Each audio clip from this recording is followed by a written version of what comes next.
We've got Dr. Olesnicky here from Desert Medical Wellness here in the Coachella Valley, and we're going to talk a bit about exactly what PN is. I'm still learning, and I'm having trouble even pronouncing it. Surprise, surprise. Great seeing you, Brian. You too. How you doing? No complaints. Glad to be back. Yeah. And we're going to talk about PN, which is peripheral neuropathy. Okay. And peripheral neuropathy is something that in internal medicine, when I was in training, we learned about, and it's essentially a degeneration of your nerves, mostly in your legs. And when you see people walking around, they're kind of testing their feet. They don't really know how they're where to step. It's because their feet are numb. So imagine your foot goes to sleep, but it's always asleep. And then you try and walk and live your daily life. It's maddening. Well, can you walk if your foot's always asleep? You can, but you walk like a robot. Yeah. So your muscles work, but you can't feel where you're putting your feet. And people even step out on the in the summer and they don't feel the bottoms of their feet. They get horrible burns and things like that. And imagine it's horrible not using your hands or your feet to feel things. Yeah. So walking becomes a real problem. It's hard to drive. It's really difficult to live your life. People even become suicidal because of this, because they can't feel and they can't live their life. They essentially become homebound. Wow. And we learned very early on in medicine that there were certain drugs that might slow it. It can be also very painful, so not just numb, but also very painful.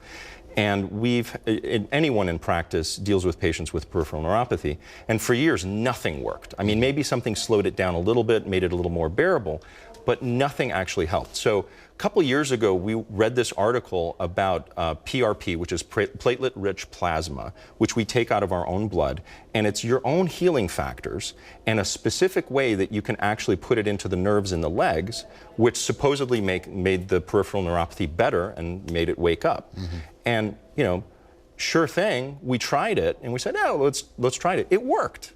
And it's been working, and we've been giving people their lives back. So over the last 2 to 3 years, we've been doing this on multiple patients, and everybody is actually responding. We've not had one person who hasn't responded.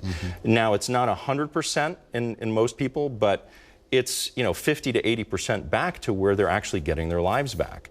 And it's maybe too early to know whether they get complete resolution, but the bottom line is in the past nothing worked, and this actually is the first thing that works. So who are they? Who are the candidates best fit for this treatment? So people with diabetes are notorious for getting peripheral neuropathy. There's idiopathic peripheral neuropathy, which is a lot of people. Idiopathic, anytime you hear that word in medicine, it's because we don't know where it came from. So you have it, but I don't know why. And then, of course, alcohol. Alcohol is a big offender. And alcohol-related peripheral neuropathy responds very quickly in the patients that we've had. So people who drink too much and, they may not be alcoholics, but all of a sudden they're getting this neuropathy and they can't really feel their feet or their legs, they respond super quick, which is really cool. All right. So. Okay, we're going to pop up some info for you to get more information. So a lot of people are candidates for this. Absolutely. I haven't met the person who isn't. And if you want to feel your feet again, you're a perfect candidate. All right, there we have it. Dr. Hashimoto wrote a book. He's not here today. We actually have Dr. Olesnicky, who will be back with us in a moment. But there's some information for you. Check out Desert Medical Care and Wellness in La Quinta, and we'll see you after the break.